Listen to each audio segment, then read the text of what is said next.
Hello students, I am Muhammad Maurus Siddiqui, your science teacher. Today we will discuss about one more topic of chapter first. The name of chapter first is food production. The name of topic is storage. Let's see the topic. Please listen carefully.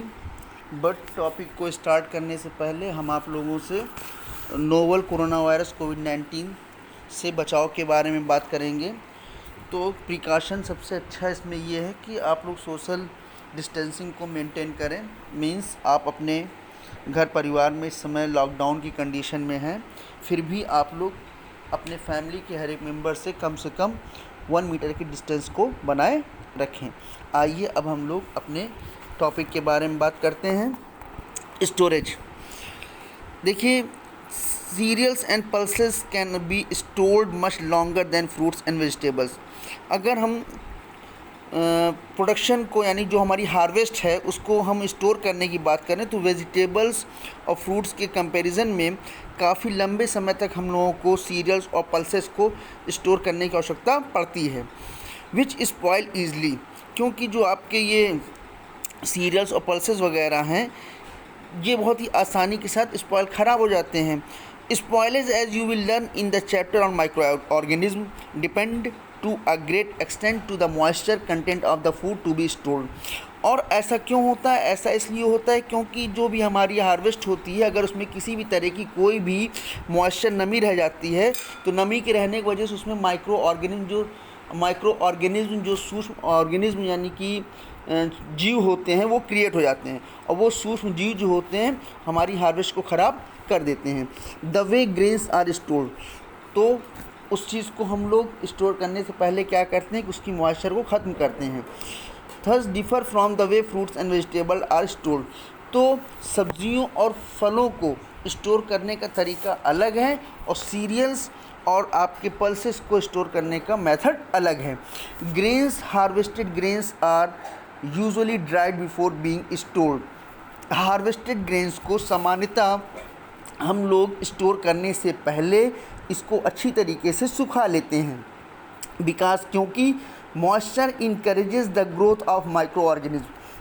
अगर आपके उस harvested grains में नमी रह जाती है तो नमी के रहने से जो माइक्रो ऑर्गेनिज्म सूक्ष्म जीव होते हैं वो ग्रोथ करते हैं, मीन्स वृद्धि करते हैं। They are then stored in metal or earthen containers.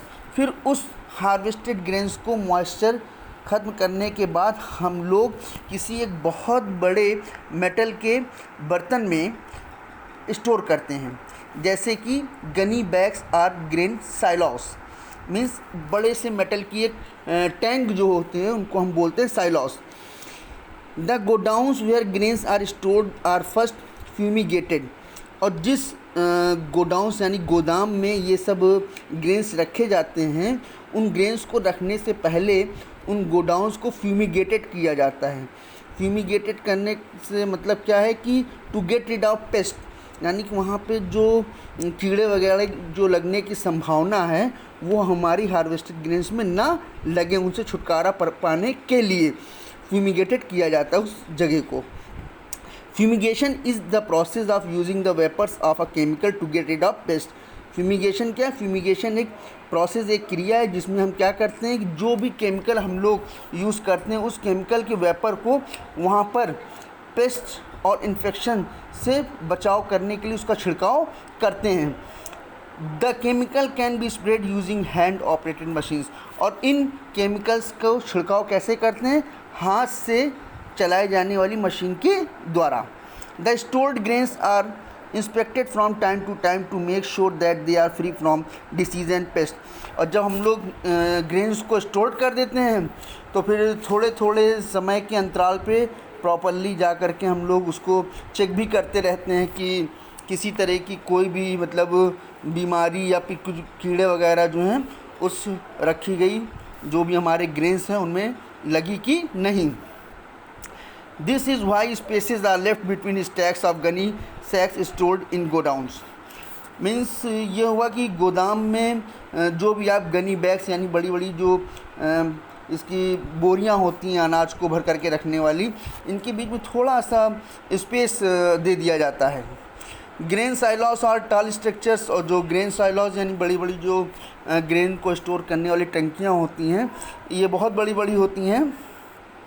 Built in such a way that grains can be stored at different level, जिनमें क्या किया जाता है कि डिफरेंट लेवल पे, अलग अलग लेवल पे इनको मतलब अलग अलग तरह के ग्रेन्स को स्टोर किया जाता है।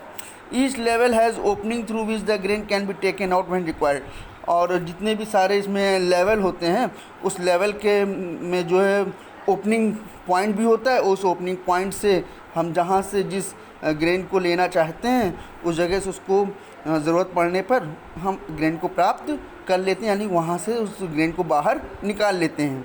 इन आवर कंट्री, हमारे देश में grains are stored on a large scale in government owned godowns, हमारे अपने भारत देश में सरकार के अपने खुद के बहुत बड़े बड़े गोदाम्स हैं, गोदाम हैं, जहाँ पर बड़े पैमाने पर ग्रेन्स जो हैं वो आपके स्टोर किए जाते हैं।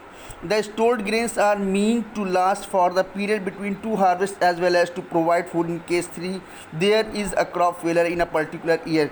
और गवर्नमेंट हमारी इतने ज़्यादा ग्रेन्स को स्टॉक करके इसलिए रखती है कि अगर लास्ट 2 और 3 ईयर्स में अगर किसी तरह की मान लीजिए हार्वेस्ट में प्रॉब्लम क्रिएट हो जाए, मतलब कि फसलें अगर ना पैदा हों, तो ऐसी कंडीशन में उस देश के जो अपने रहने वाले लोग हैं उनको हम अनाज उपलब्ध करा सकें। A crop failure means a poor harvest और no harvest due to reason like floods, droughts और डिसीज़। मीन्स क्रॉप फेल कर वो कब होगी, यानी कि क्रॉप का उत्पादन कब नहीं होगा। कभी कभी ऐसी कंडीशन आ जाती है जैसे बाढ़ का आ जाना या सूखा पड़ जाना या किसी तरीके से महामारी फैल जाना फसलों में, जिसकी वजह से प्रोडक्शन कम हो जाता है। तो ऐसी कंडीशन में गवर्नमेंट के पास जो स्टॉक किए गए ग्रेन्स होते हैं वो मार्केट में आ जाता है। Grains stock for such emergencies are called a buffer stock, और इस तरीके से इमरजेंसी में जो यूज़ किया गया स्टॉक होता है उसे हम बफर स्टॉक कहते हैं। स्टूडेंट्स, आज आप लोगों का होमवर्क ये है कि जो मैंने ये स्टोरेज से रिलेटेड ये भी आपको जो समझाएं जितनी सारी बातें, इसको आप लोग अच्छे से 2 और 3 टाइम्स पढ़िएगा। Thank you.